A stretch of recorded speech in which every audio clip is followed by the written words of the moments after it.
ఆదిలాబాద్ జిల్లా వ్యాప్తంగా శ్రీకృష్ణ జన్మాష్టమి వేడుకలు వైభవంగా ప్రారంభమయ్యాయి. జిల్లా కేంద్రంలోని శ్రీ రామచంద్ర గోపాలకృష్ణ మఠంలో వేడుకలను ఘనంగా నిర్వహించారు.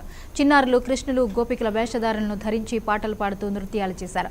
శ్రీకృష్ణుడు గోపికల వేషధారణలో చిన్నారి బాలబాలికలు ప్రదర్శించిన నృత్యాలు అందరినీ ఆకట్టుకున్నాయి.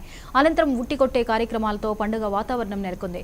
పండుగ ప్రాశస్త్యం గురించి చిన్నారులకు తెలిపేందుకు ఈ కార్యక్రమాన్ని నిర్వహించామని పలువురు తెలిపారు.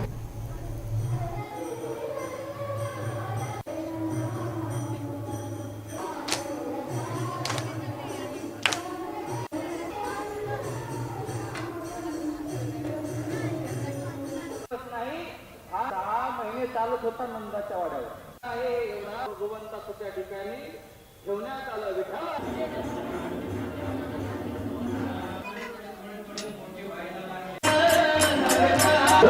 गोपाळाला म्हणतात काय एक सुधारणार आहे त्यावेळेस भगवंत म्हणतात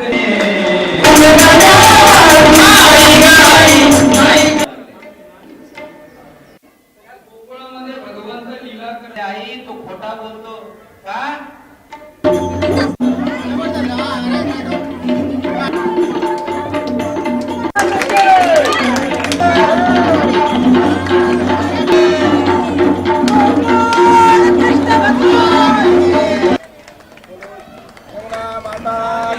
రామచంద్ర గోపాలకృష్ణ మఠంలో దాదాపుగా 400 సంవత్సరాల నుంచి 9 మంది మఠాధిపతుల సమక్షంలో కృష్ణాష్టమి నిర్వహించడం జరుగుతున్నది.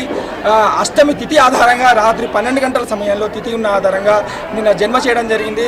అష్టమి తిథిగా మరియు దహి అండి గోపాలకాల కార్యక్రమం నిర్వహించడం జరిగింది. ఇప్పుడే కొంచెం ముందు యమునా పూజ కూడా యమునా నదిగా భావించి యమునా నది పూజ కూడా నిర్వహించడం జరిగింది. ఇంకొద్దిసేపట్ల ఆర్తి మహాప్రసాదం అన్నదాన కార్యక్రమం కూడా ఉంటుంది. భక్తులందరూ తప్పకుండా మహాప్రసాదాన్ని స్వీకరించారు.